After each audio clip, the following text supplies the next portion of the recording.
As I said today, and as Chris said at the beginning, today is everything mobile. And that doesn't mean it's only happening on the mobile device, but it's how the mobile device is actually connecting to your world around you. And so our next presentation is really talking about out-of-home and programmatic and how that integrates with mobile as well. Please join me in welcoming today. I have Dan Levi, the Executive Vice President and Chief Marketing Officer of Clear Channel Outdoor. Dan leads the organization's overall marketing strategy and execution and support. He joined Clear Channel Outdoor from Levi Media Advisory and Consulting, which he founded. Since 2008, he's been focused on the integration of digital technology and location-based marketing, so obviously a good person to talk to you today about how outdoor and mobile link. Also joining Dan is Andy Stevens, Senior Vice President, Research and Insights for Clear Channel Outdoor. Andy's Senior Vice President of Research and Insights. He works closely with Clear Channel Outdoor America's sales team, as well as its marketing team to develop strategies and new ROIs. Andy served as the Vice President of Strategy and Research at Share This, which is a Silicon Valley-based startup with offices not too far from here in Palo Alto, before going to Clear Channel in New York. Prior to that, he was Director of Strategy at AOL. And he's a little disappointed today because the last time we were together, we were in Cannes, and it was just a little bit nicer in the south of France than it is here. But that's the best I could do. So please give me a warm welcome to Dan and Andy. Thank you, Mark. Can you guys all hear us? Great. So thank you. It was interesting. We were talking at the break about the presentations that we've just seen earlier today. And I've been doing this for 30 years. And what strikes me is how everything old is new again, right? The same challenges that we talked about in all the earlier presentations are the things that marketers have been challenged by through the years. Every medium, regardless of the medium, every medium you're challenged to get your messaging right, to communicate with the right consumers, to be able to drive them to take action, to ultimately be able to measure that response. The difference is we're now talking about an era where the consumers are in control, right? Where consumers control what they want to see, how they want to see it, when they want to see it, and the device that you all are talking about delivering ads onto is the first device that's actually personalized. It's theirs. So when you're slapping ads on there in the old school way of just putting banners, you're intruding in their device. I think one of the reasons why you have a bad ad experience is because we haven't really embraced that idea that what we're trying to do is, to speak to one of the earlier speakers, focus on what the consumer's needs are, right? And so what's interesting to me is we're a couple of billboard guides now, right? Why are we at a mobile conference? Well, I think there's a lot that we can learn from one of the oldest mediums in terms of how to deliver that message and how to do it in a way that integrates directly with the mobile ecosystem that we're all dealing with right now. And so the basic premise of what we want to talk to you about today is this idea that out-of-home works. It's a medium that has this unbelievable history.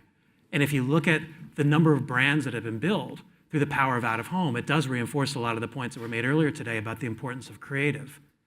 This powerful history is made up of brands and images that are literally burned into the collective consciousness. Images like this, or the rock and roll billboards of Sunset Strip. These are ads and messaging that have really made part of our cultural history in this country. Out-of-home has an ability to connect locally like no other medium. I feel like I'm jumping in and out of the sound here. You guys hear me? Good. It's got an ability to connect. Out-of-home is literally part of your community. And whether the creative connects into the physical environment like this space, or just brings contextual relevance to another level here, give you a second to read that creative there. Out-of-home has the ability to connect as part of your world like no other medium. Brands have been built by out-of-home, iconic brands. It's easy, especially here in 2016, to forget about the fact that in the not too distant past, Apple was a challenger brand. They needed to reinvent themselves, both through products but also from their positioning. And out-of-home was a primary medium for them to do that. This is one of my favorites to talk about clear, succinct, direct communication and taking advantage of a medium to deliver a brand message. I'm guessing you all know the brand. It's not up there, right? But that quick hit, that quick read of out-of-home gives you the ability to understand what Snickers is trying to say here. And now we're in 2016, and with digital media, we're also digitizing. So digital out-of-home, each one of these displays is an IP addressable screen. And so the possibilities go way beyond what you can do with traditional printed vinyl billboards. In this case, this is a program we ran with Coca-Cola for Share a Coke, where consumers were able to use a combination of a mobile device and social media to participate in a campaign. There was no prompt, there was no do this now, click here. It was just presenting a message where consumers, thousands and thousands of consumers, could share their content, their photos, their messaging with millions of people across the country on thousands of digital displays spread out in their world, real world, where they live, where they shop, where they work. It's an amazing campaign. Here's where things get interesting. This is what's happening in out-of-home today. The brands that are leveraging out-of-home effectively today are the digital-first, mobile-driven brands that many of us are involved with in our day-to-day business. And in fact, one of them is the brand that is hosting us today. Twitter, Snapchat, Facebook are all using out-of-home to engage their consumers. And it's an interesting parallel to, again, the real world and the historical. If you step back and think about why are they doing it? Why are these brands that have built literally hundreds of millions of users, why are they using out-of-home to deliver their message? And to me, it's a parallel with, again, old school. In the old school way of using out-of-home and advertising, you're trying to drive people to retail. You're trying to drive people to take action. And you want to deliver that message along the path that will get them to that decision point. Well, with mobile-first brands like these, that decision point is in your pocket. And that point of decision, that point of action, that retail kind of storefront is right here. But just like in the real world, there's competition, right? And so it's not good enough that there are over 300 million people who have the Twitter app on their phone. Twitter's challenge right now is engagement. And so they're using out-of-home to deliver that message at the points where they want people to have that conversation. Same thing with Facebook and Facebook Live. The difference here is you now have a choice. On my phone, I have all three of these apps. Which one am I going to use when I want to share? Which one am I going to use when I want to live stream? That's the value that out-of-home is bringing to digital and mobile-first brands. So I don't know if anyone will question that out-of-home works. It's got a creative canvas that's unparalleled. There is no ad fraud. There's no bots. You can't skip it. The only way to avoid our advertising really is to close your eyes when you're driving down the 101, and we hope no one's doing that. It's a broad reach medium. In a time of media fragmentation, it's so hard to deliver a message. Andy and I were talking at the break about how the point of doing marketing is not just to engage your customers, to bring in more customers. You got to drive reach. You got to go beyond the people who've already shown an affinity. Out-of-home is one of the ways you can do that effectively. And like I said earlier, you can connect to locations like no other medium. However, you knew there was a however, right? We're up here talking about mobile, right? It's 2016. And marketers are focusing on digital media. And I don't just mean the medium itself, but a digital approach to media and delivering that creative message. Marketers are trying to reach specific audiences, not just people. Even with a broad reach medium, how do you reach the right audience? And there's an expectation for marketers that data will be used to not only do that planning, but to understand the impact of that advertising. Because as we all know, we're more mobile than ever. And this is about reaching consumers on the go.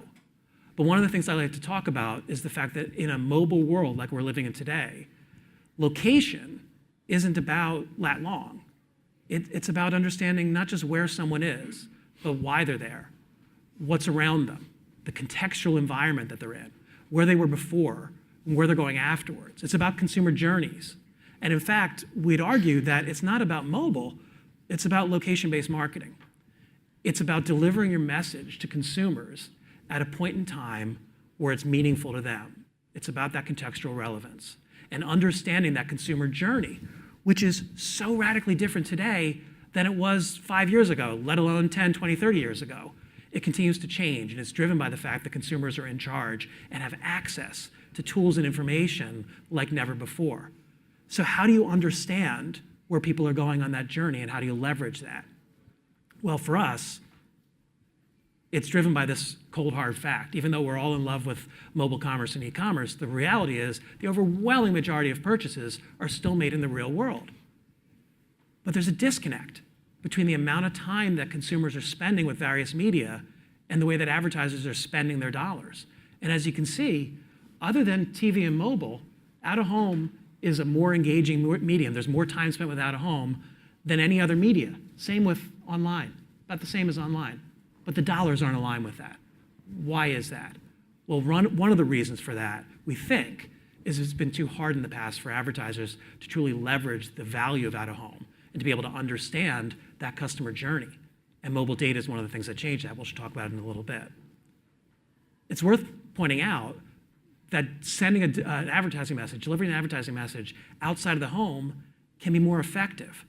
There's a higher receptivity to ads in public locations than there are at home or at work or in other places. And people are more alert. They're more receptive to advertising when they're outside the home than they're inside the home. We talk about ad blocking. We all know this. This is funny. Like, why should we even show this slide to this crowd? You all know how big of a challenge ad blocking is. Well, without a home, you have the ability to deliver that message in a way that really is unavoidable. One of the reasons for that is our consumer behavior is changing. Those of you who live here or in other big cities know that we're spending more and more time in our cars. The average commute is longer than ever. The average amount of time that consumers spend in traffic, not going anywhere, is more than ever. And for consumers, that's a really bad thing. For marketers and for the out-of-home industry, it's a really good thing. It gives higher dwell time, higher exposure, and an opportunity to deliver that message at a time where people are open to it and receptive to it. And finally, yes, size does matter. I'm going to steal a line that I first heard Andy say, and I use this, and every time I'm talking to clients, what's the last truly great mobile ad banner you've seen? We don't have a good creative execution in mobile. And again, thinking of it as a personalized screen where you're slapping an ad in someone's experience, it's really not going to cut through. Out-of-home has an amazing creative canvas and allows you to really tell a message. But how do you tell that message to the right people? And how do you do that in a way that works in 2016? That led to what we launched about 8 or 9 months ago, which we're calling Clear Channel Outdoor Radar. So Clear Channel Outdoor Radar is using mobile data to understand the movement of people in the real world. And what we're doing is bringing that same mobile data ecosystem that all of you people are working in today and applying that to a new medium to allow our clients to do 3 things. The first is audience planning. Don't just select locations to deliver your ad. Select the locations that deliver the right audience segments. And Andy's going to jump into that in a second and talk to you about how do we do that. Second part is attribution. You got to know that it works. It's no longer good enough for us to know in our gut that out-of-home works. We need to be able to prove it, and mobile data gives us the ability to do that. And then finally, and I love the point that was made earlier today about the importance of having a consistent creative and messaging across media and the importance of having more than one medium in the mix. What we're finding over and over and over again is leveraging mobile advertising as an amplification of out-of-home delivers significantly greater results as far as the mobile advertising. It's delivering a message in a way that's meaningful to consumers because they've seen it in out-of-home and you're following it up on mobile and giving them the opportunity to take action. So that's kind of the promise of what we're doing. I'm going to shut up now and step aside. Andy's going to walk you through exactly how we'll do it, and we're hoping you guys have some questions afterwards. Thanks.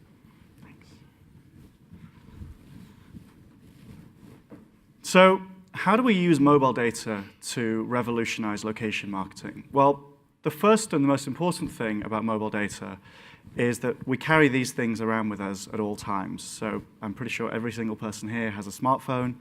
I heard somewhere that 15% of people actually sleep with their phone. And even if you don't sleep with your phone, you probably have it next to your bedside at all times. So wherever you go, whatever route that you're taking, chances are that you're bringing your phone with you. And what that means is we have access to this ultimate sensing device that tells us where people are. And as people who work in out-of-home, where people are is really, really important to us because it helps us understand who are those people who are in front of the billboards that we're running advertising on. And that's really what's fundamental about Radar. So the first step in using this data, now just want to point out that the data really becomes most interesting when it's aggregated. We're looking at mass audiences. So we're looking at what the audience in aggregate in front of a board does. So the first step is to identify who are those viewers who are going in front of a board. Now we have access to lots of different sources of information. It can come from the bid stream. It can come from cellular data. It can even come from GPS devices in cars. The key thing is this mobile data is telling us where people are at different times. Now, it's not as simple as just saying, is somebody close to a billboard? If you could be right next to a billboard, but facing the wrong direction, traveling in the wrong way. You could be right next to a billboard, but going on a surface street that intersects a highway. So again, you're not going to see that board. So it's really important that we're able to string together all of the different locations that we see a person in order to figure out which roadway are they traveling along and which direction are they traveling in. So we know not only where are they, but have they had the opportunity to be exposed to a billboard. So that's how we translate this location data from mobile devices into viewers of billboards. So once we've done that, we can now start to look at what else do we know about those people. We know they've been past a billboard, but what other data points can we find out about them? Well, the most obvious data point we can get from a mobile device is, where does it live? So I mentioned earlier that a lot of people sleep with their phone. A lot of people who don't actually sleep with their phone at least have it by their bedside table. So for a good chunk of time in the nighttime, your phone is sitting in one place, it's not moving around, and from there we're able to figure out where that device lives. Now, we don't get the actual address, we don't have people's home address, but what we are able to do is link that residential tile back to the census data, so we can now start to understand basic things about the demographics of that individual based on where they live. Another data point that we can get very easily is, where does that device work? So you can see where that device is during working hours, and you could look that up against city records, so you can now understand what kind of industry that person works in.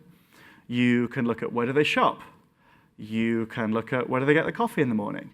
In total, we measure about 700 points of interest of places where people go that can tell us things about those people who are in front of our boards. Now, bear in mind that we're in an industry where traditionally people have bought out of home kind of almost as a piece of real estate. They've bought it because it's on the 101, it's great, and I know lots of tech workers drive there, or I'm going to buy in a suburb that I think is my target audience. We're now able to understand the behavioral profile of people who are in front of our boards. And what that means then is that for every single out-of-home location, we have about 80,000 across the US, we're able to create a unique profile that tells you what the people who view ads look like. Now, this is pretty revolutionary for us in the out-of-home space. It's a brand new product, and we're still learning about what we truly know about our audiences. Now, obviously, we could stop that. We could just say that we now know more than we ever did about billboards, so when you pick out a board, we can tell you all sorts of things. But of course, because we have these profiles in aggregate, we know the same behavioral profile of every single board across the country, and so we can now start to use that to actually plan out-of-home campaigns using audience data, so much more akin to the way that campaigns in the digital space or the mobile space are planned. So I'm going to show you a few examples of how we might use this data. So in this example, each of these dots here is a billboard in the LA market. Now, in this case, what we're looking at is is having gone to a movie theater in the last 30 days. So that's the behavior that we're looking at, that's the point of interest we're tracking. And we've ranked each of those boards depending on how well it reaches that type of individual. So the red and the orange boards are the ones that really effectively reach that type of audience, and the blue and the kind of pinkish colored ones are the ones that are less effective at reaching that audience. So from this map of boards across the market, we can now exclude the boards that under-index. So we now have a much more targeted plan, and we know that we're reaching exactly the type of person that you want to reach. This is another example. This is in the Chicago market. In this case, we're looking at people who've been to an auto dealership in the last 30 days. So a very strong signal of intent. If you've been to the auto dealership in that period, there's a very good chance that you are in market for a car, so you can see this data is very useful for any auto dealers. Same thing, each of these dots represents one of our boards, and we've color-coded it to show how effectively it reaches these people who've been to an auto dealership. And again, what we can do is we can exclude those audiences, so we now have a much more targeted plan. Now, of course, none of this supersedes all of the intelligence that we've used to plan out-of-home campaigns in the past. So what it means is there's a number of ways that you can plan and buy out-of-home. The first of them is by location. This is what we've always been able to do. So you know that a board is on a highway that you like, it's in a neighborhood that you think your target customers are in, or it's just on the intersection right by your store, so you can direct people there. That's still here, that's never changed. We can also look at demographics. So a company called Geopath collects basic demographic information. A lot of plans that people buy still use demographics, so that's still there. But in addition to that, we now also have audience data, so we can give the same level of targeting and insights that you'd expect to find in a digital campaign to this very traditional, original medium, which is out of home. Now, one piece of the puzzle, as Dan mentioned, is being able to better understand the audiences that we're reaching. But of course, if we really want to get into the digital age, we also need to be able to show, can we measure the impact that that campaign has? Can we show that it delivers a positive ROI? Can we show that it delivers the behaviors that you want to drive in your target customer? So we're also able to use this data for attribution, so measuring the impact that a campaign has, and we can gauge the impact that out-of-home has on a number of different customer actions using this behavioral measurement. So the first of them is brand metrics. So we can deliver surveys now through mobile devices to people that we know have been past a billboard. So what this means is we're now able to ask the same questions to a group of people that we know have been exposed to the ad versus a group in the same market that haven't been exposed, and then compare the results between the two. So it differs from the traditional surveys that relied on asking people, do you remember seeing this ad? People are notoriously unreliable at remembering where they saw an ad. So we don't need to do that anymore. The mobile data tells us that they've been along that roadway while the ad was running. So any difference in the response rate we can attribute to the out-of-home campaign. We can also go a little further than that, though. Instead of relying on people telling us what they saw, what they think of an ad, we can also actually look at where do people go. We have this location data, so let's use it to figure out if people are going to a store. Dan mentioned earlier, 92% of purchases take place in brick-and-mortar stores. So for all the digital tracking that we've done, all the e-commerce that we measure, 92% of those sales are taking place in brick-and-mortar stores.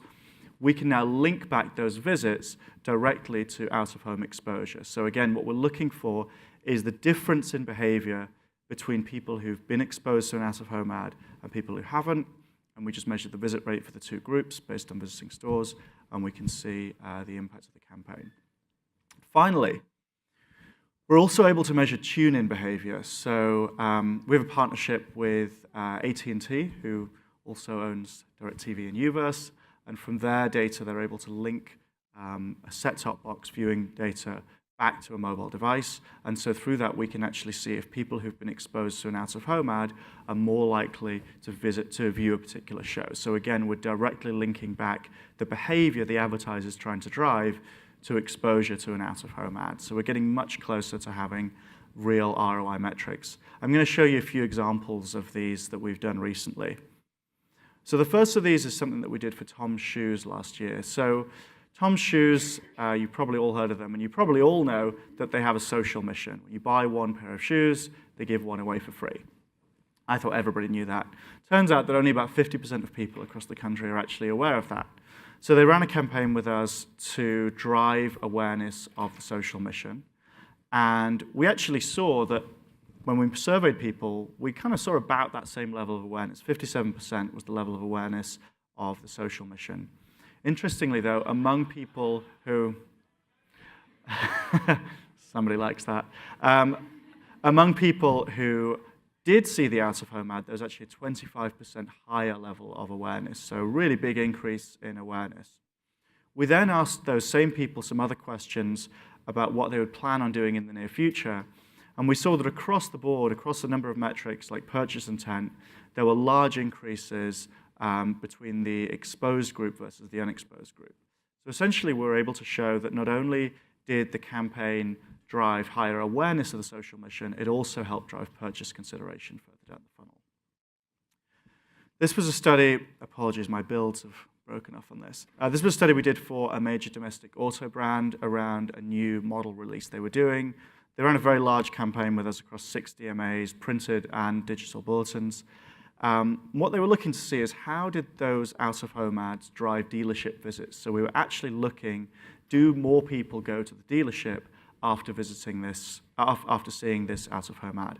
And what we saw is that there was a 15% increase in dealership visits among those people exposed to the ad, which across the length of the campaign equated to about 300,000 additional visits, which is a huge number for such a high purchase consideration product. We then were also able to survey those people who we knew had been to the dealership. And what we saw was that there was a 60% lift in online searches for the brand among people exposed to the ads, an 18% lift in talking to others about the brand, and finally, most importantly, a 58% lift in purchase intent. So not only did more people go to the dealership, but when they got there, they were more qualified and they were more interested in buying that product. Finally, this is something we did for Burger King. So you're probably all aware there's been a bit of a breakfast war between some of the major fast food outlets. So Burger King ran a campaign to promote some of their breakfast offerings that they have available. And what we were able to show, again, we were looking at store visits. So we're measuring the rate at which people visit Burger King stores. What we saw was that there was a 20% lift in restaurant visits among people who'd been exposed to the out-of-home ad. Even more interestingly, we can look at the time when people visit the store, and we saw there's a 26% lift in visits during those breakfast hours. So, this is really the first time in the out-of-home space that we've actually been able to link ad exposure to real performance metrics. So it's something that's been really exciting for us. And what it's shown, I've worked in research for over 15 years, and getting double-digit lifts like this, I think, are absolutely incredible, and it really speaks to the power of the creative medium that we have in out-of-home. So essentially, we've been using mobile data to unlock the power of out-of-home. So by using the mobile data that's available through this ecosystem of information, we've been able to understand who are those audiences who are exposed to billboards, what are some of the ways to most efficiently target those individuals, and then what's the impact of that location targeting? Can we actually link that back to an ROI? So what are the next steps with this? We've been able to show some great new planning tools. We've been able to show that out-of-home is an effective medium, that it drives ROI. Where do we go next with this information? So there's kind of two trends that are going on here. The first of them is that we know more about our audiences with out-of-home than we ever have done before. We've now got this completely new data point, which is a location data point. And it's sort of turning on the lights and allowing us to understand our customers in a completely different way. So when we started selling out-of-home, many years ago, we just had inventory. People bought inventory based on their gut. More recently, there's a great picture of people sitting by a board in like the 20s with a clipboard, counting the number of cars going past. So we're able to actually show not just there's a piece of inventory, but count the number of cars going in front of that. More recently still, we've been able to start drilling down further and understanding what are the demographic breakouts, where do those people come from. Apparently, the original way it was done was people would actually sit down and write down the license plates and then get a runner to go to the DMV and look at where those license plates were registered, and you could link that back to census data. Obviously, privacy regulations are a little different these days. And now finally, what we're able to do is understand those behavioral characteristics. So with each new generation, we have a much more granular understanding of our audiences. We have much more information, and that's sort of turning on the lights and helping us understand our audiences in a much better way. The other thing that's happening is that we're democratizing that data. We're able to make that data much more available. And I apologize if that line's a little bit difficult to see, but that line is kind of a demarcation between where the data lived. So in the past, all of the information about our audiences, all of the serving, I've said ad server, but really for most of out-of-home's history, ad server has been a bunch of guys with a truck and ladders putting ads up. More recently with digital inventory, we actually have ad servers the same as you'd have with any other campaign. So what's happening is, in the past, all of this data existed in our hands. As we collect more and more data, we can make that data available to our clients, and so they can start to use that for their own decisioning models. Many major brands have invested very heavily in their own bidding systems that they use to make decisions based on who they want to target. The more data that we can make available to our clients as out-of-home media owners, the more they can use that to help buy more efficiently. The other thing that we can do is we can start to give them feedback on the performance. So in the same way as you get with programmatic digital campaigns, we can now, in real time, understand what's the impact that a campaign has. We can use that to help optimize a campaign as it goes live. And so what this brings us to is a programmatic out-of-home private marketplace. So these are all of the data points that you can get, very similar to the type of data points that you get access to with a digital campaign. You can now use them to transact for out-of-home inventory, digital inventory. It's delivered in the same way. You can pick your target audience, you can understand how many people it reaches, you can understand the pricing, and then you can get reporting based on how that advertising is performed. So what it means now is that it's as easy to buy an out-of-home ad as it is to buy a digital ad. And we're going to continue to iterate on that and drive more and more efficiency within the out-of-home space. That's all we got. Any questions? 2 minutes.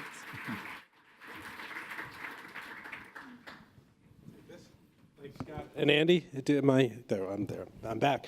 Well, going back to Eric's presentation and some of the things that we talked this morning, what I'm hoping that you're starting to get out of this is not just how cool this radar is and the different outdoor things, but how you could sort of reimagine reconnecting with consumers through mobile in ways that haven't happened before. So what are the creative outlets where you see something on a mobile board and it shows up on your phone or vice versa, and now you could measure it?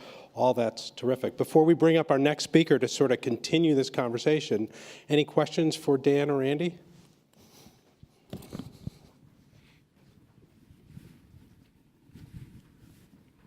Hi.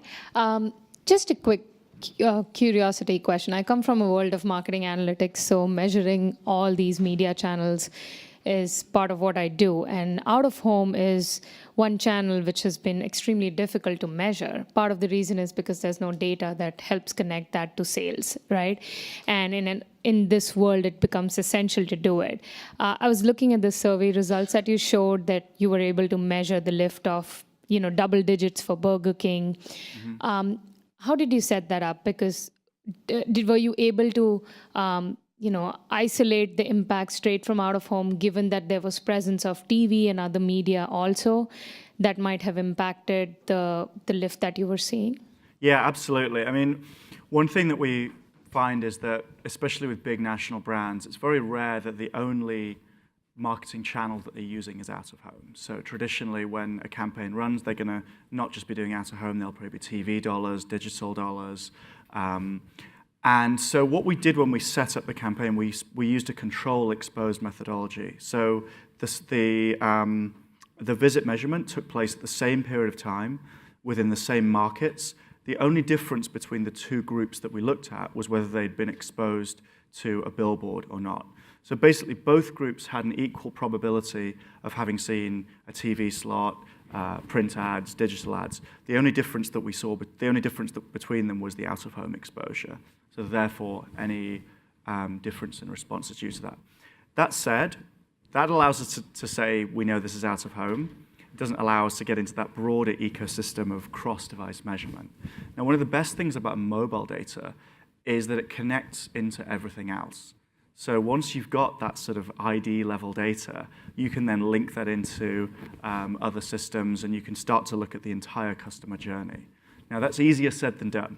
There's a lot of different ways that we have to model the data to get enough data points to be able to play in that space, but ultimately, we should be able to bring out of home fully into that ecosystem of user level data. Thank you, guys. I'm going to bring up, let's give him a hand.